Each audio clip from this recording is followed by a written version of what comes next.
We're joined now by two of Miriam Carey's sisters, Valerie Carey and Amy Carey Jones, who are looking for answers in the death of their sister, and they're joined by their attorney, Mr. Sanders, Eric Sanders. Nice to have you all here. Thank you so much.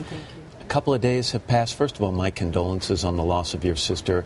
It's been a few days. I'm sure you've asked yourselves 1,000 questions, trying to put this into perspective and figure out how it could have happened. Have you come up with any answers? We have not come up with any answers yet because we still haven't been disclosed exactly what happened. We still haven't been properly notified, and we're just still trying to make sense of it. There is an investigation going on, but we still have a lot of questions. You know, a lot of us have sat and seen footage of news breaking and tragedies occurring. But for you to see this footage now of what happened, realizing it was your sister in that car, can you explain what it's like? It's horrific.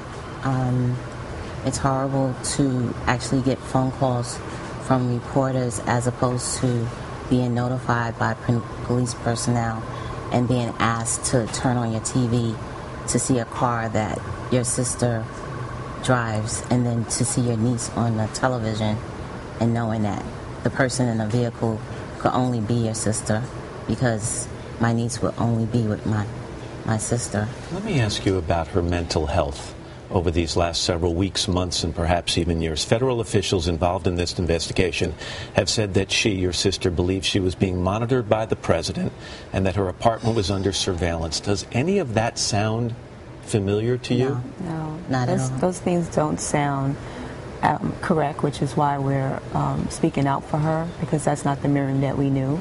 Did she ever talk about the president in a way that raised your eyebrows or put up a red flag? No, she didn't have any disputes with any political agenda. She never talked badly about President Obama. She was not walking around delusional, which is what we really want the public to understand. She was not delusional. She did suffer from postpartum depression. Were you aware of her being under continuing treatment for that? She was, which we spoke about that. She was under treatment, under doctor supervision, and she was being tapered off her medication.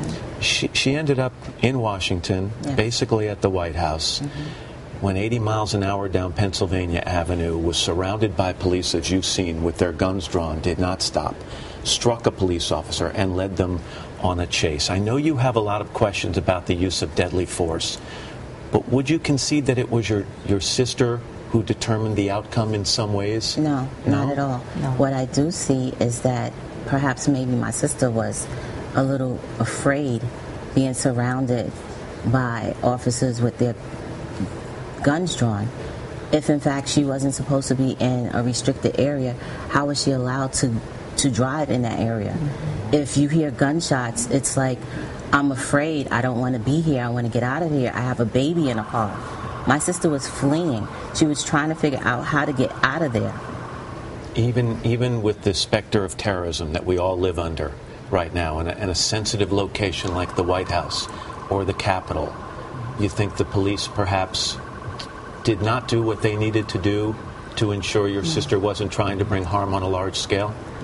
I feel that things could have been handled a lot differently, and maybe there was some bit of overreaction or some negligence. We don't know. We're still trying to find out, but we just still feel that there was maybe another story than what we're being told. I just want to inject this one thing, and kind of use the stories about the sisters, but that's part of what the problem is. We have the siege mentality. We think because of terrorism, we're all afraid of each other now. That doesn't excuse the police behavior. The police have very specific protocols, as in all major cities, and I'm sure it's the same in Washington, D.C., and the fact that someone may be a threat, there are certain protocols you're supposed to follow before you use deadly force. Can I just ask quickly about her daughter? 19 months old, I believe. No, she's not 19 months. No, how old is she? She's 13 months. 13 months. How is she doing? Where is she?